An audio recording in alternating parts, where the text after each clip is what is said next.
So, I already finished my class today, Monday, and when I go home, I used to do my PowerPoint for my class on Tuesday. But as you can see, I feel so stressed and tired. But of course, as a teacher, the life must go on. And before I start doing my PowerPoint presentation, I used to take care of myself first, hang my bag, and make sure that my surrounding is clear so I can think properly, hang my IDs, and I start doing my agenda today. Because me as a teacher, I make sure that I give my 100% effort to my students. And for my preparation for our next meeting on Tuesday, I create a PowerPoint presentation as my instructional materials using Canva software that can give attraction and attention to my students. Before I start my PowerPoint presentation for our discussion, I create a game first that can give to my students a hint or a clue of what we are going to tackle that day. And I also use Canva software for this game. So, when I arrive at our classroom, before I start my discussion and the game that I prepared for them, one of my students did a prayer first and I greet them and as I asked them how they spent their holidays before. And after that, a little bit of chat with my students. I show them the game that I prepared and I give instructions, rules in our game and our criteria for this game.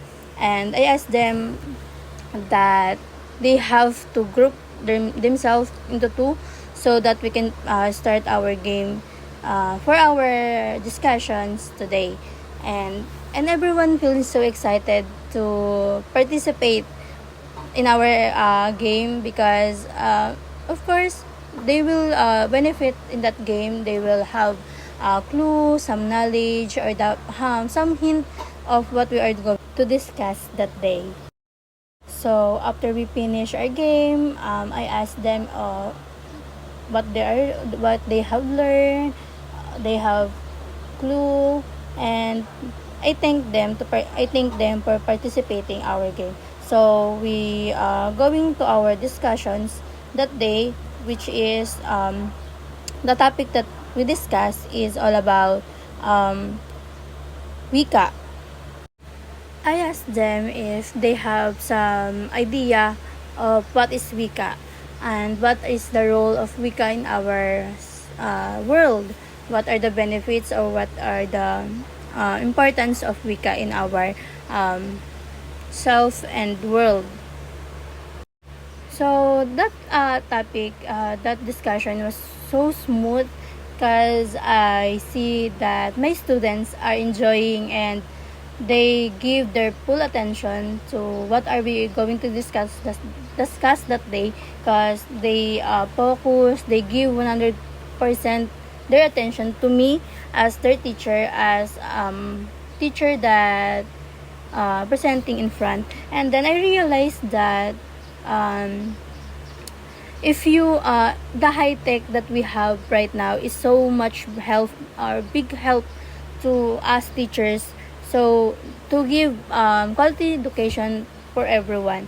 And then I realized that if your power presentation is not boring, the students will give their 100% effort, attention, and they will listen to you no matter what happened because the discussion itself are not boring, and then they're enjoying their discussion, and then they gain some knowledge and more.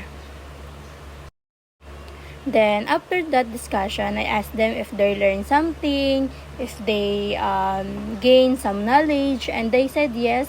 And after that discussion, I showed them our next topic. Of course, as a teacher, you have to be responsible. I create in advance our next topic. So as a teacher, you have to be multitask. Then that's when my topic.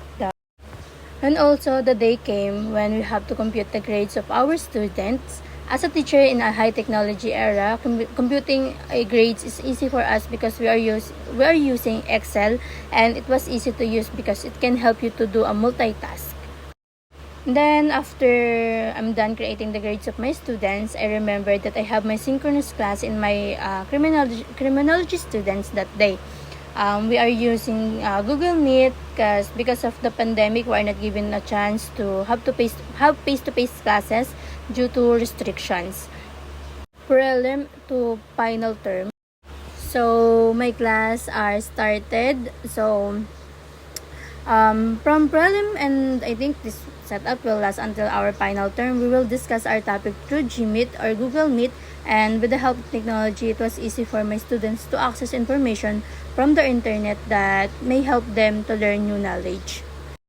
Then, as a future education, we must use ICT for the benefits of our students, for them to learn quality education, and for us to give them a new knowledge that can help them in their future.